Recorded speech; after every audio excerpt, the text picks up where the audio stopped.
사도행전 25장 1절부터 12절까지 말씀 함께 읽겠습니다. 베스도가 부임한 지 3일 후에 가이사랴에서 예루살렘으로 올라가니 대제사장들과 유대인 중 높은 사람들이 바울을 고소할세 베스도의 호의로 바울을 예루살렘으로 옮기기를 청하니 이는 길에 매복하였다가 그를 죽이고자 함이더라. 베스도가 대답하여 바울이 가이사랴에 구류된 것과 자기도 멀지 않아 떠나갈 것을 말하고 또 이르되 너희 중 유력한 자들은 나와 함께 내려가서 그 사람에게 만일 옳지 아니한 일이 있거든 고발하라 하니라.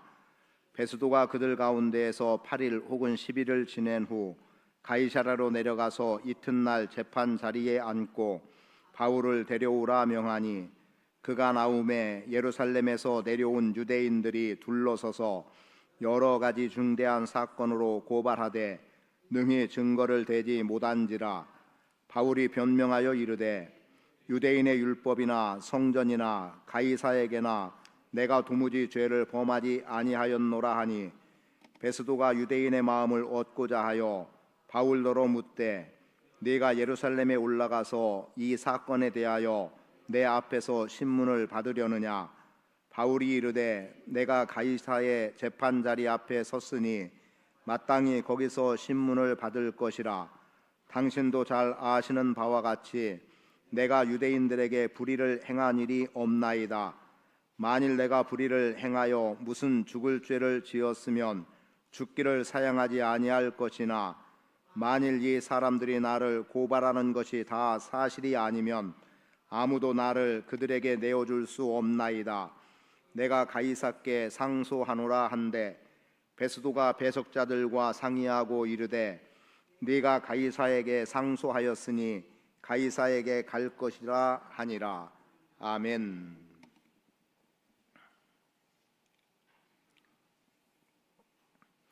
사도 바울의 복음 전함에는 많은 선한 영향력들이 나타나게 되고 그리고 쉽게 말하면 예수 믿고 구원받은 사람들이 복음의 능력 안에서 많이 생겨나게 됐습니다. 이와는 달리 정통 유대인들은 어찌해서든지 바울을 죽이고자 하는 마음을 갖게 되고 여러 모양으로 시도를 하지만 번번이 실패를 하게 되죠. 오늘도 그 한 실패와 더불어서 사도 바울에게는 그가 정한 뜻대로 성취되어져 나가는 길이 열려지는 것을 다시 한번 우리에게 보여주고 있습니다. 벨릭스의 우유부단한 그 판결, 즉 판결을 내리지 않은 것 때문에 사도 바울이 2년여를 감옥에서 생활을 하게 돼요. 사실 벨릭스는 그가 죄가 없다는 것을, 사도 바울에게 죄가 없다는 것을 알고 있었음에도 불구하고 유대인들의 눈치를 보았다고 말할 수도 있겠고, 그리고 또 하나는 사도 바울을 자주 불러내서 이야기를 하게 되죠. 그러면서 은연중에 어떻게 해서든지 바울을 통해서 자기에게 유익이 있기를 원한 건데 그게 바로 돈의 문제였습니다. 그래서 바울을 자주 불러내서 돈을 받을까, 이 내용이 24장 26절에 기록되어 있어요. 동시에 또 바울에게서 돈을 받을까 바라는 고로 더 자주 불러 같이 이야기하더라. 그러니까 어떤 태도를 갖고 있냐면 분명히 바울을 무죄라고 석방을 하면 될 일인데 빨리 그렇게 하고 싶지 않은 거예요. 왜냐하면 자기가 총독으로 있으면서 어떻게 해서든지 자기의 이득을 위해서 뭔가 시간을 보내기를 원했고 또 그러한 나름의 계략을 가지고 있었던 거죠. 그런데 이제 때가 돼서 이 벨릭스 총독이 베스도 총독과 이제 통치의 영역이 바뀌게 되는 거죠. 그래서 벨릭스 총독의 후임으로 베스도 총독이 오게 됐는데 이 베스도 총독이 이제 부임했으니까 어떡 하겠어요? 가이사랴에서 예루살렘으로 올라갔다는 것 아닙니까? 그게 1절의 말씀입니다. 왜냐하면 유대 땅에, 유대 지역의 중심지는 예루살렘이었기 때문에 가이사랴에 왔어도 예루살렘에 가서 그들과의 관계를 잘 맺어나가야, 즉 유대인들의 지도자들과 좋은 관계를 맺어야 그래도 안전하게 통치를 할 수 있겠다는 생각을 하고 어쩌면 그들이 무엇을 원하는지를 듣기를 바라서 올라갔을 거예요.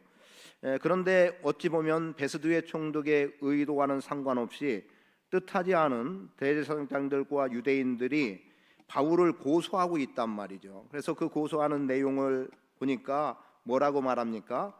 베스도에게 이런 요청을 하는 거예요. 지금 잘 들으셔야 됩니다. 사도 바울이 예루살렘으로 가게 됐죠. 기억하시죠? 에베소 장로들을 불러다가 19장에서 내가 예루살렘에 올라가면 매임을 당하게 되는데, 즉 잡히게 되는데, 그래서 내 생명에 위협이 있을지라도, 그리고 또 성령도 이미 그렇게 말씀해 주셨어요. 올라가면 네가 결박당한다는 것을 알려줬음에도 불구하고 사도 바울이 단호하게 고백하고 있는 바가 있죠. 나의 달려갈 길과 주 예수께 받은 사명, 그 은혜의 복음을 전하는 일을 마치려 하면은 나의 생명을 조금도 귀한 것으로 여기지 않겠다라고 하는 결단을 가지고 있는 거예요. 그리고 예루살렘으로 올라갔죠. 아니나 다를까 그대로 결박을 당해요. 그런데 그 결박 당한 속에서 유대인들은 계속해서 바울을 죽이려고 하는데, 그 중에 아주 절정에 이르는 한 사건이 있었습니다. 그게 뭐였냐면, 지금 어찌해서든지 바울을 죽이겠다 작심한 사람들이 매복을 하고 그리고 바울을 죽이려는 마음을 갖고 있어요. 그런데 이것이 바울의 조카가 그걸 듣고 천부장에게 그것을 고하게 되죠. 그래서 천부장이 바울을 보호하기 위해서 군대를 동원하는 겁니다. 그래서 안전하게 가이사랴로 내려보내게 된 거예요. 그래서 예루살렘에 올라가는 것은 결박, 그래야 로마로 가는 길이 열려지는 겁니다. 그리고 이제 생명의 위협이 있을 때 가이사랴로 내려보낸 거예요. 그리고 가이사랴에 베스도 총독이 부임해 왔고, 베스도 총독은 예루살렘에 가서 유력한 사람들과 좋은 관계를 맺기를 원했을 거고, 혹은 그들의 상황들을 파악하기 위해서 예루살렘에 올라갔는데, 정치적인 어떤 상황을 보게 된 것이 아니라 바울에 대한 고소권을 가지고 이야기를 하는데, 무엇라고 얘기하냐면 가이사랴에 있는 이 바울을 예루살렘으로 데리고 와서 여기서 우리 앞에서 당신이 판결해 주면 좋겠습니다 라는 거죠. 그랬더니 우선은 어떤 일이 일어나냐면, 이 베스도 총독이 내가 여기 오래 머물 것이 아니다, 나도 곧 다시 가이사랴로 갈 거고, 그리고 굳이 그 사람을 여기로 데려와서 신문할 것이 뭐냐, 차라리 너희들의 몇몇 사람이 나와 함께 가이사랴로 가서 여기에서 한번 그와 신문하는 과정을 거쳐보자 라는 거예요. 그래서 함께 온 사람들이 바울에 대한 고소는 하는데 정작 증거가 없단 말이에요. 증인도 없고 증거도 없고. 그런데 그때 또 이 베스도의 마음이 또 움직이고 있죠. 어떻게 움직입니까? 이 사람들의 마음을 얻기 위해서, 환심을 사기 위해서 사도 바울에게 묻는 겁니다. 무엇을 묻습니까? 너 예루살렘에 올라가서 거기서 신문을 받겠냐? 그랬더니 바울이, 벌써 성령이 말씀하시는 걸 수도 있고요, 바울이 그런 감을 못 잡겠습니까? 아니라는 거예요. 나는 이미 가이사 앞에 가기 위해서 여기까지 왔기 때문에 나는 가이사의 로마 황제한테 가서 신문을 받겠다라고 단호하게 이야기를 함으로 인해서 12절까지의 내용은 유대인들의 계략도 무산되어지고, 베스도도 뭔가 자신이 유대인들의 마음을 얻기 위해서 시도한 것도 무산되어지고, 바울이 로마까지 가야 되겠다라고 하는 분명한 뜻을 성취해 나가는 길이 열려지고 있다라는 겁니다.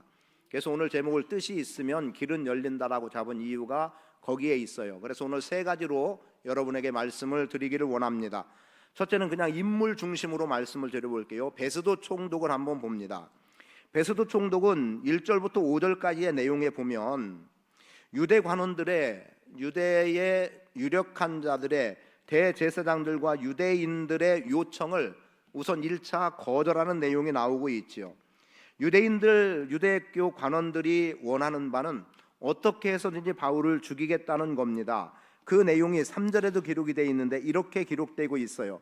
베스도의 호의로 바울을 예루살렘으로 옮기기를 청하니, 그 청한 이유가 뭐예요? 이는 길에 매복하였다가 그를 죽이고자 함이더라. 그들이 길에 매복했다가 바울을 죽이겠다는 겁니다. 이미 바울을 죽이지 않고는 먹지도 마시지도 않겠다고 결의한 40여 명의 사람들이 있단 말이에요. 그리고 그들을 동원해서 얼마든지 바울을 죽일 기회를 갖기 때문에 지금 베스도 총독에게 유대교의 관원들은 요청, 즉 대제사장들과 유대인들 중에 높은 사람들이 바울에게 바울을 고소하면서 예루살렘으로 옮기기를 요청하지만 거절하더라는 겁니다. 그리고 오히려 이 베스도 총독이 말하고 있는 것은 나와 함께 내려가자는 거예요. 그러니까 이 부분만 보면 이 베스도 총독은 아주 정의로운 사람이라고 비춰질 수 있겠지요. 그리고 자신의 직무에 충실하는 사람이라고 볼 수도 있겠습니다. 반면 이 베스도의 또 한 면은 어디에서 드러나고 있냐면, 어떻게 해서든지 유대인들의 마음을 얻고자 하는 것도 중간에 과정 속에 생기게 돼요. 그게 9절입니다. 베스도가 유대인의 마음을 얻고자 하여 바울더러 묻되 네가 예루살렘에 올라가서 이 사건에 대하여 내 앞에서 신문을 받으려느냐. 여러분, 마음을 얻고자 했다는 겁니다. 환심을 사보겠다는 거지요. 이 내용은 잠시 뒤에 말씀드리겠습니다만, 뜻이 있는 바울, 그를 죽이고자 하는 계략, 첫 번째로 거절되고 있음, 그래서 성취되지 못하는 내용으로 나가는 게 첫 번째 기록이 되어 있고요. 두 번째, 유대인들을 보겠습니다. 자, 유대인들이 이제 베스도와 함께 몇몇 사람이겠죠. 지금 가이사랴로 내려왔어요. 가이사랴로 온 베스도는 그 다음날 즉시로 재판을 여는 겁니다. 그리고 바울을 불러서 이야기를 듣게 되는 거죠. 자, 7절, 그가 나오매 예루살렘에서 내려온 유대인들이 둘러서서 여러 가지 중대한 사건으로 고발하되 능히 증거를 대지 못한지라. 자, 사도 바울이 지금 사람들 앞에 선 겁니다. 베스도 총독 앞에 선 거예요. 그때에 예루살렘에서 내려온 유대인들이 여러 가지 사건으로 고발을 하는데 증거 없는 고발만 하고 있다는 거예요. 저 사람 죄인입니다라고 하는데 무슨 죄냐, 그리고 거기에 합당한 증거가 뭐냐 이거죠. 그러니까 아무런 증거가 없음으로 인해서 유대인들이 송사를 하지만 결국 그 송사한 것에 대해서 증명하지 못하는, 입증하지 못하는 내용이 기록되고 있는 것을 봅니다. 그래서 여기서는 우리가 하나의 의미를 좀 들여다보기를 원하는데요, 악한 의도는, 악한 계획은 결국은 무너지게 돼 있다, 무산되게 돼 있다는 것부터 말씀드리고 싶습니다. 우리가 어떤 일을 할 때 선한 동기가 있고 악한 동기가 있어요. 혹 악한 동기가 아니라 하더라도 나의 유익을 위해서 꾀하고자 하는 어떤 일들도 있기도 합니다. 지금 유대인들이 갖고 있는 생각은 어찌하든지 바울을 죽여야 되겠다라고 하는 악한 계획을 갖고 있는 거예요. 특히 사도 바울은 무엇 때문에 이 위기를 겪고 있느냐, 하나님의 복음의 말씀 때문에, 예수 그리스도의 죽음과 부활을 선포하는 일 때문에 위기를 겪고 있는 이 상황을 우리는 알고 있지만, 그러나 베스도는 그런 것을 알 수도 없기 때문에 신문의 자리에 불러들일 수밖에 없는 일이었고, 그러나 정작 고소하는 사람들은 그 어떤 증명도 내놓지 못함으로 인해서, 결과적으로는 입증하지 못함으로 인해서 자신들이 뜻하고 계획한 것들이 두 번째로 무산되고 있는 겁니다. 첫 번째는 어찌하든지 가이사랴에서 예루살렘으로 사도 바울을 불러들이는 과정에서 죽이겠다는 계획이 무산되고, 이것이 거절되자 예루살렘에서 가이사랴로 유대인들이 내려와서 베스도 앞에서 바울을 불러다가 신문하는 과정 속에 저 사람은 죄인입니다, 저 사람에게는 죄가 있습니다 라고 하지만 거기에 대해서 증명할 만한 것을 하나도 드러내놓지 못함으로 인해서 베스도가 어떤 판결도 내릴 수 없는, 그래서 유무죄를 어떻게 판정할 수 없는 그러한 상황으로 나가고 있고, 결국 그 일은 악한 사람들로 표현할 수 있는 유대인들의 계획이 완전히 무산되고 있는 것을 보게 되는 겁니다. 그래서 오늘 우리가 삶을 살아감에 있어서 나의 유익 때문에 무엇을 해 나가든 악한 동기를 가지고 해서는 안 된다. 누군가에게 피해가 되고 상해를 입게 하는 일로 나가서는 안 된다. 어쨌든 나에게 유익이 되는 것이 다른 사람에게도 유익이 돼야 되고, 나에게만 유익되더라도 다른 사람에게는 피해가 되지 않는 정도의 삶을 우리가 살아가야지, 단순히 나의 유익 때문에 누군가가 해를 입고 누군가가 눈물을 흘리고 고통해야 되는 이런 모습으로 나가면 안 되겠다. 그것도 무고한 죄로, 그저 무고죄라고 표현할 수 있는 무고히 죄라고 규정하고 밀어붙이는 이러한 일들이 일어나서는 안 됩니다. 정치권의 이런저런 이야기를 다 접어두고라도 우리는 무엇이 옳고 그름에 대해서는 쉽게 판단할 수 없는 일이지만, 그래도 공정하게 판결하는 법 쪽에서의, 법에서 판단하는 것을 그래도 우리는 받아들여야 된다고 생각을 합니다. 어떤 결과가 나오든 받아들여야 되는데, 이제 이번 주가 아마도 우리가 겪게 되는 가장 어떤 어려움을 겪을지 모르겠어요. 어쩌면 이번 주가 고비가 되어서 정말 나라가 반쪽이 나듯이 그런 국민들의 정서가, 정치적인 성향이 아니면 또 다른 의미에서 분열의 조짐이 더 강하게 드러날지도 모르겠습니다. 그래서 사실 오늘 우리 교회가 기도할 것은 어떤 진영 논리를 떠나서 우리는 하나됨으로 나가야 된다는 거예요. 나는 이쪽이고 너는 저쪽이고의 문제로 등을 지는 것이 아니라 서로 주장이 다르고 이해관계가 달라도 우리는 한 국민이고 한 나라의 백성으로 살아가는 태도들이 필요합니다. 나하고 다르다고 해서 적이 되면 안 되는 거예요. 그런데 우리는 지금 나하고 다르면 다 적이 되는 시점에 지금 우리가 머물러 있지 않습니까? 그러하다면 우리는 나는 이 편이고 너는 저 편이고를 따지는 게 아니라 마땅히 우리가 기도할 내용은 나라를 위해서 기도하면서 법의 판결을 그냥 우리는 순응할 필요가 있을 거라는 거죠.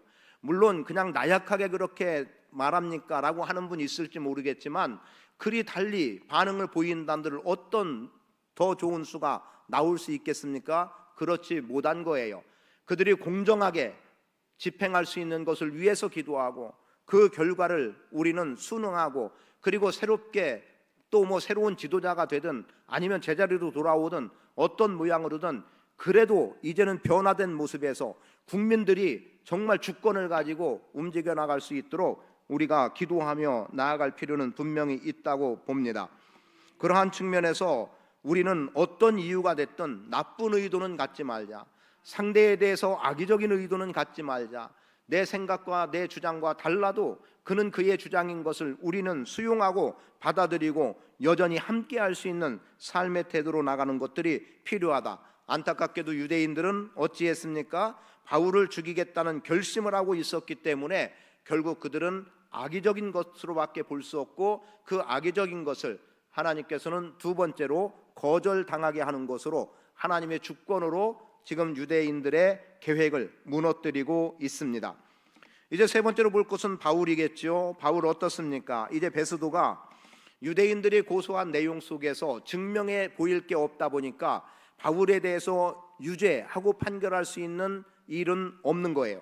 그런데 아마도 분위기를 보았던 것 같아요. 자, 증명해낼 거 없으니까 한번 또 다른 기회를 가져볼까 해서 사도 바울에게 이야기를 하는 거죠. 너 지금 예루살렘에 올라가서 다시 판단을 받아보면 어떻겠느냐는 거예요.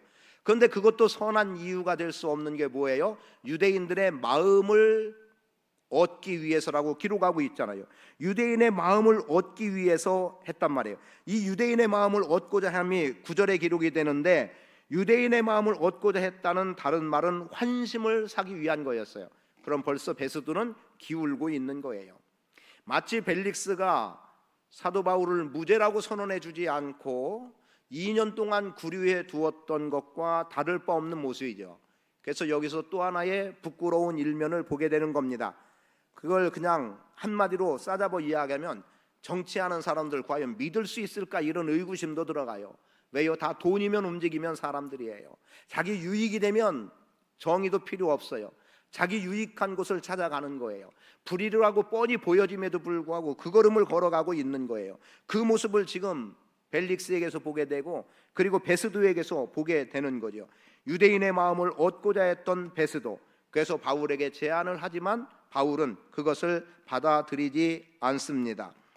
그리고 바울은 어떻게 대답합니까? 내가 가이사에게 이미 가서 판결받기로 결심했기 때문에 이제 나는 가이사 앞에 서야 되겠다는 겁니다. 그래서 먼저 이런 말씀을 드립니다. 여러분, 사람 마음을 얻으려고 의도적으로 행하지 마십시오. 여러분이 정직히 행하고 여러분이 바르게 행하는 모습이 있으면 내가 드러내려고 하지 않아도 사람들은 알게 돼요. 아, 저 사람 저런 사람이구나, 다 보여지게 돼 있어요. 내가 굳이 환심을 사려고 하지 않아도 여러분의 중심을 누군가 다 보고 있다는 겁니다. 제가 부끄럽지만 그런 표현했잖아요. 어느 분이 저한테, 우리 성도님 중에 어느 분이 그랬어요. 목사님 편들 사람 좀 만드세요. 제가 제 편 될 사람 만들어서 뭐 하겠습니까? 그리고 제가 사실은 이런 비난까지는 아니지만 이러한 소리를 듣기도 했죠. 왜 그런 사람들만 자꾸 신방하느냐는 거예요. 그럼 제가 예를 들어 건강하고 경제적으로 여유 있고 내가 신방 한번 하면 어쩌다가 뭐 도섭이라도 줄 그런 분들을 신방했다면 왜 그런 사람들만 신방합니까? 말을 들어도 상관없어요. 어쩔 수 없는 거겠죠. 근데 저는 약한 사람들을 찾아다녔어요. 그리고 교회에서 소외됐다고 표현되는 몇몇 분들을 더 신방을 했어요. 그랬더니 어느 쪽에서 나오는 이야기들 이런 건 아닌 거죠. 목사가 돌봐야 될 대상이 뭡니까? 장로님들 서운하게 들리실지 몰라요. 권사님들 서운하게 들릴지 몰라도 장로님, 권사님들은 신방 안 해도 돼요. 지금까지의 그만한 믿음으로 오셨고요. 목사 신방 없어도 믿음 견고하게 세워지고 어떤 문제가 있어도 저보다도 지혜로 풀어나갈 수 있고 믿음으로 풀어나갈 수 있고 성령께서 역사하시는 대로 풀어나갈 수 있어요. 그러나 믿음 없는 사람들은, 연약한 사람들은 손이라도 한번 잡아줘야 되고 위로라도 해야 되고 어쩌면 작지만 선물이라도 해야 되고 이런 부분이에요. 제가 목회활동비를 사용하면 장로님들하고 식사하며 써야 되겠습니까? 연약한 지체들하고 식사하면서 써야 될 문제지요. 근데 그런 이해가 되지 않으면 불편한 거예요. 그런데 연약한 자들만 신방한다는 소리를 들어야 된다면 저는 그거는 정당하다고 봅니다. 몰라요. 저도 어떻게 편협된 생각 속에서 치우친 생각 속에서 움직이는 건지 모르겠지만 우리가 가져야 될 태도 중심들은 그러해야 된다고 저는 생각을 합니다. 그런 면에서 누구의 마음을 얻기 위해서 해서는 안 돼요. 우리가 마음을 얻어야 된다면 하나님 마음에 들어야 되겠지요. 다윗, 내 마음에 합한 자라고 불려졌던 다윗처럼 하나님 앞에 정직히 행함이면 되는 거예요. 혹 불의한 가운데 섰다면 돌이켜 회개하고 다시는 그 길로 나가지 않겠다는 믿음의 결심을 하면 하나님은 너 내 마음에 합당한 자라고 그렇게 인정해 주시지 않겠습니까? 유력한 누구에게 달라붙는 것이 아니라 하나님께 마음 얻는 거 필요하고요. 하나님께 마음 얻으면 사실은 사람의 마음도 얻게 된다고 봐요. 아니, 하나님이 인정하는데 사람이 인정 안 할까요? 물론 사도 바울은 지금 하나님이 인정해도 악의적인 사람한테는 어쩔 수 없이 이러한 수모를 겪고 죽음의 위기를 겪고 있지만 우리가 그런 정도로 악한 사람 아니잖아요. 그리고 우리한테는 그럴 악의적인 의도를 갖고 행할 사람 없잖아요. 그렇다고 한다면 하나님께 인정받으면 누구에게라도 인정받을 수 있는 겁니다. 물론 저도 부족한 면면이 있고 눈에 거슬리게 되는 면면이 있을 수 있지요. 그거 제가 부정하지 않습니다. 나는 잘났으니까 이러라고 말하고 싶은 건 없어요. 지금 베스도 안타깝게도 유대인의 마음을 얻으려고 했다는 것, 거기서 실패가 오는 거죠. 거기서 실패가 오는 거예요. 그러니까 사도 바울 보고 한번 떠보는 거죠. 너 거기 가서 예루살렘에 가서 한번 다시 신문 받아보지 않겠냐? 그럼 거기에 표현되지 않았지만 이런 표현 쓸 수 있어요. 내가 지금 보니 너 무죄다. 너 죄 없는 건 나도 알겠다. 그런데 여기서 내가 차마 너 무죄라고 선언할 수 없으니 예루살렘에 올라가서 거기 대제사장들과 다른 유력한 사람들이 있는 거기서 내가 한번 단호하게 그 자리에서 무죄 선언해 줄게. 근데 그게 되겠습니까? 아닌 거죠. 예루살렘에 올라가기 전에 바울은 죽임당할 것이고 설령 예루살렘에 안전하게 올라갔더라 하더라도 베스도의 마음은 이미 틀어져 버렸기 때문에 거기서 바울이 무죄 선언될 일이 없었던 겁니다. 그래서 두 번째로 보게 되는 것은 바울의 대답이에요. 바울이 이렇게 말하지 않습니까? 그가 당신도 잘 아는 바와 같이 나는 불의한 일 행한 것 없습니다.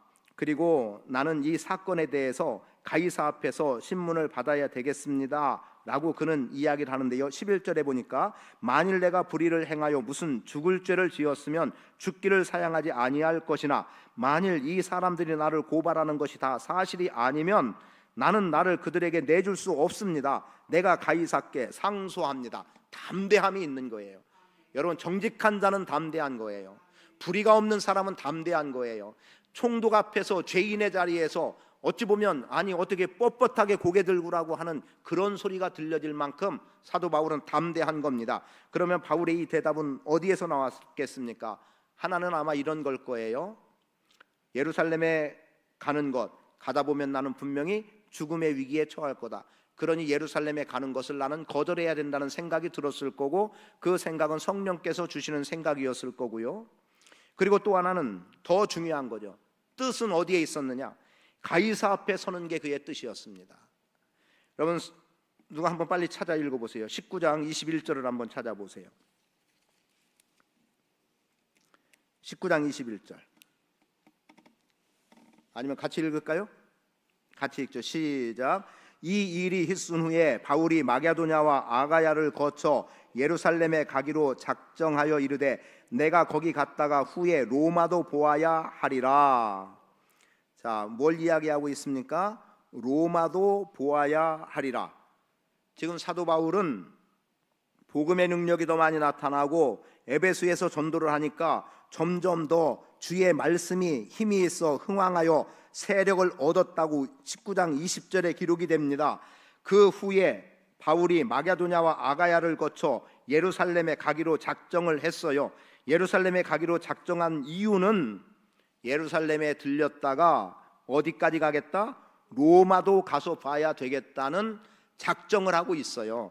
그럼 이건 아직 요 내용만으로는 성령이 지시했다고 보지 않아도 됩니다. 제가 좀 여유를 두는 거예요. 그런데 그 이후에 23장 11절을 보세요. 23장 11절 같이 읽습니다. 23장 11절 시작. 그날 밤에 주께서 바울 곁에 서서 이르되 담대하라. 네가 예루살렘에서 나의 일을 증언한 것 같이 로마에서도 증언하여야 하리라 하시니라. 예, 뭡니까? 바울이 가지고 있는 그의 희망, 복음을 통해서 얻고자 하는 것, 복음을 전해야 되겠다라고 하는 간절함, 이걸 하나님께서는 당신의 뜻으로 규정해 주고 있는 거예요. 하나님은 여러분의 생각이 하나님의 뜻에 일치되는 것으로 받을 수 있도록 하나님 앞에서 행할 수 있기를 원합니다. 내가 계획한 것이 곧 하나님의 뜻이다라고 말할 수 있을 만큼 성령 안에서 살아가고 말씀 중심으로 살아가고 그리고 죄 없이 살아간다면 우리는 이런 힘을 얻을 수 있는 거예요. 내가 누군가한테 나는 이런 걸 좀 하고 싶어 라고 이야기를 했는데 그래서 내 말이에요, 내 계획이고 내 생각이에요. 그런데 얼마 후에 성령께서 이 두 사람에게 저는 저 사람은 쟤는 이러해야 된다라고 그 말을 들은 사람에게까지 확증 지어준다면 여러분 내 생각이 하나님의 뜻과 일치되고 있다는 겁니다. 그래서 로마서 8장에서 말씀하는 대로 우리가 기도와 관계된 내용이지만 성령이 말할 수 없는 탄식으로 우리를 위해서 간구하신다고 말씀하고 있어요. 성령이 도와주신다는 겁니다. 성령이 도와주시면 돼요. 이게 내 생각인데 하나님이 내 생각에 당신의 뜻을 덧붙여주는 거예요.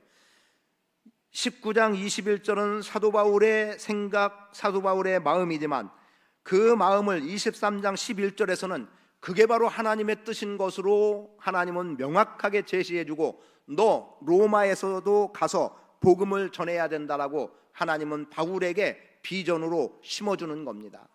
내 생각을 당신의 뜻으로 규정져 주는 거예요. 그래서 사도 바울은 어떻게 됩니까? 가이사에게로 갈 수 있는 기회를 얻게 되는 겁니다. 그리고 바울은 이미 앞에서도 고백한 대로 결박이 기다린다고 하지만 그러나 내가 예루살렘에 가겠다, 거기서 결박당하는 거 나 상관없다, 내가 설령 매여 죽임을 당한다 하더라도 괜찮다라고 20장에서 24절에서 그는 고백하고 있었던 겁니다. 저는 여러분의 인생이 하나님이 인정하는 자의 삶으로 나타나지게 되기를 바랍니다. 여러분이 뜻하고 계획한 것 성령이 도우셔서 그리고 여러분이 기도하는 것 성령이 도와주신다면 그 기도가 하나님 앞에 온전하게 상달되는 기도라는 것과 혹 내가 다른 방향의 기도를 하고 있으면 하나님의 뜻에 맞지 않는 기도를 하고 있으면 그때 성령이 도와주시면 하나님의 뜻에 맞는 기도로 내 기도를 바꿔주셔서 마침내 성취하게 하신다는 사실을 우리는 깨달아 알아야 됩니다. 그래서 말씀드려요.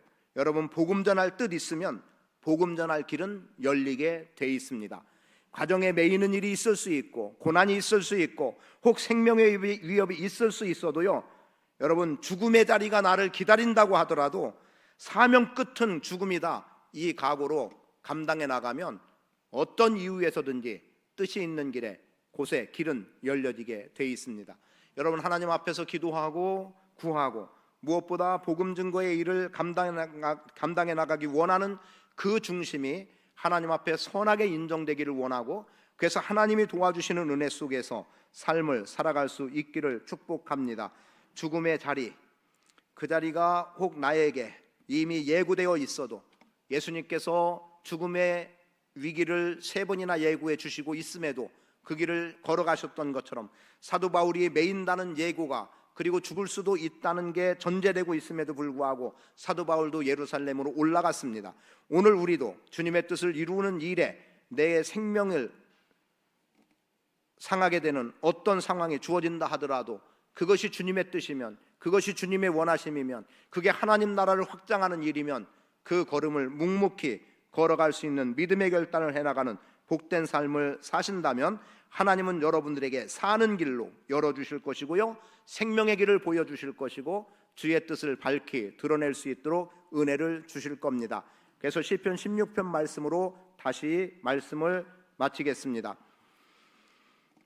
하나님께서 여러분의 오른편에 계셔서 여러분의 삶이 견고한 가운데 마음의 기쁨과 영혼의 즐거움과 육체의 안전함이 있기를 축복합니다. 아울러 16편 11절에서 말씀하고 있듯이 생명의 길을 보여주시는 주님으로 인하여 여러분의 삶이 생명의 삶으로 보존되는 복된 인생 되시기를 축복합니다. 악의 무리는 무너집니다. 그러나 하나님 앞에서 뜻을 정한 여러분의 삶은 길이 열려지고, 그것도 생명의 길이 열려지고, 구원의 길이 열려지고, 복음의 길이 열려지고, 우리 안에 유력하게 그 일을 감당할 수 있는 공효의 문이 열려져서 빌라델피아 교회처럼 열린 문, 닫을 자 없는 가운데 오늘 우리의 사역은 더욱더 풍성하게 열매 맺을 줄 믿고 사명 감당하는 복된 성도 되시기를 축복합니다. 아버지 하나님 고맙습니다. 우리의 연약함 아십니다. 그러나 우리가 복음에 붙잡힌 바 되었고 또 주님과 연합하여 살아가는 삶이기에 주님께서 우리의 걸음을 인도하시고 우리 인생을 책임져 주시는 생명의 길로 이끌어 주시는 분임을 믿고 의지합니다. 악은 무너지게 돼 있습니다. 악한 계획은 무산되게 돼 있습니다. 그러나 하나님 앞에서 정직히 행하며 선을 추구해 나가는 우리의 삶은 주님께서 함께 해주셔서 안전함이 있고 반드시 열매로 나타나게 되고 그 과정에 하나님께서 길을 열어 형통하게 해 주심을 믿습니다. 그러한 은혜의 삶이 우리 각자의 인생에 넘쳐나게 하시옵소서. 연약한 지체들 고쳐 강건하게 하시고 하늘의 위로 속에 승리하게 하시고 한 주간도 승리하는 복된 인생 되게 하옵소서. 이 시간 우리의 연약한 부분에 손을 얹고 기도합니다. 주님, 나는 치료하는 여호와라 말씀하셨사오니 여호와 하나님의 이름이 거룩히 여김 받기 위해, 여호와의 이름이 영광스러워지기 위해서라도 우리의 연약한 질병을 고치시고 영광 받으시옵소서. 예수님께서 십자가 지실 때 채찍에 맞음으로 나음을 입었도다는 선언처럼 모든 질고의 문제 깨끗하게 해결됨을 믿습니다. 예수님께서 연약한 자들을 보고 불쌍히 여기시고 그들의 병을 고치셨던 것처럼 주님은 우리를 고치시는 분이십니다. 고치시고 영광 나타내 주시옵소서. 성령께서는 치료하시는 기름 부으심으로 역사하셔서 우리의 연약함 치료하고 고치시고 새 생명의 길을 걸어갈 수 있도록 충만한 은혜로 함께해 주옵소서. 아버지, 지금 우리가 겪고 있는 어려움 중에는 노년의 때가 되면서 점점 허리의 연약함과 무릎의 연약함, 또 눈의 연약함들이 크게 자리하고 있습니다. 주여 불쌍히 여겨주시고 아버지 하나님, 팔과 다리에 힘을 얻게 하시고 기도하는 무릎을 허락하시고 손을 들어 간구하게 하시고 아버지 몸의 모든 세포들이 건강하고 활발하게 움직이게 하시고 병적인 요소들은 떠나가게 하시고 주님께서 강력하게 역사하셔서 힘으로도 주의 뜻을 구하며 나가는 복 있는 성도의 삶을 살아가게 하시옵소서. 모든 질병은 성도들의 몸에서 떠나갈지어다. 악한 세력들은 떠나갈지어다. 아버지 하나님, 성령께서 기름 부어주시고 능한 팔로 붙잡아 주시고 위로로 함께해 주옵소서. 이제는 우리 주 예수 그리스도의 무한하신 은혜와 아버지 하나님의 극진하신 사랑하심과 성령님의 교통하심이 아버지 하나님의 뜻에 내 뜻을 맞춤으로 아버지께서 길을 열어 형통케 하시는 은혜를 바라보고 살아가기 원하는 주의 백성들 머리 위에, 삶의 모든 터전 위에 이제로부터 영원히 함께 하실지어다. 아멘.